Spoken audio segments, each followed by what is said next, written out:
ఇది ఏది ఏమైనా ఇన్ని ఇన్ని సంవత్సరాలకు ఈ యొక్క వీధి వాళ్ళకు మాత్రం చాలా శుభ సూచకము. ఏదంటే వీళ్ళు దాదాపు సుదీర్ఘంగా నేను రాజకీయాల్లో 45 సంవత్సరాలు 50 సంవత్సరాల సంధి నేను రాజకీయాలు చేసిన. మేము కూడా ఎన్నోసార్లు రిప్రజెంట్ చేసినాం. ఇక్కడ మనమ్మ, తర్వాత నాయన నరసింహారెడ్డి, వీళ్ళందరి సోటి స్వయంగా నాయన నరసింహారెడ్డి మినిస్టర్ ఉన్నప్పుడు కూడా వచ్చినప్పుడు కూడా ఇదయింది. తర్వాత కొంతమంది స్వార్థపరుడు వాళ్ళ స్వార్థం గురించి ఈ కొంతమందిని బలి చేసిండ్రు.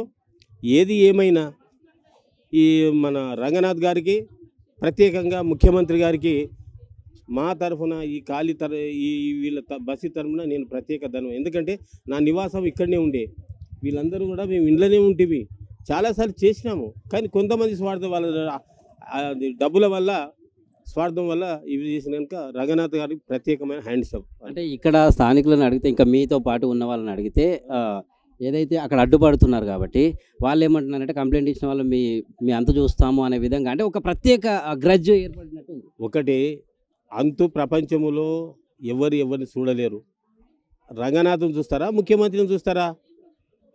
ఇప్పుడు రంగనాథ్ గారు అంతు చూస్తారా? రంగనాథ్ వాళ్ళు కూడా స్పెషల్గా చేసిండ్రు. తర్వాత ఇప్పుడు ముఖ్యమంత్రి గారు చేస్తేనే కదా రంగనాథ్ గారు వచ్చిండ్రు.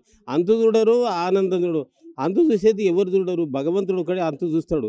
వాళ్ళ దాంట్లో ఎంతోమంది చనిపోయినారు. వాళ్ళు మాట్లాడడం సమంజసం కాదు.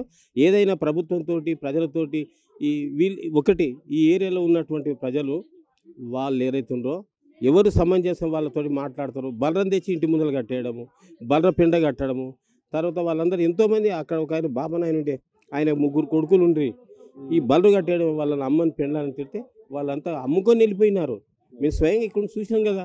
మరి అది సమంజసం? అది ఏమంటాను, అది కాదు.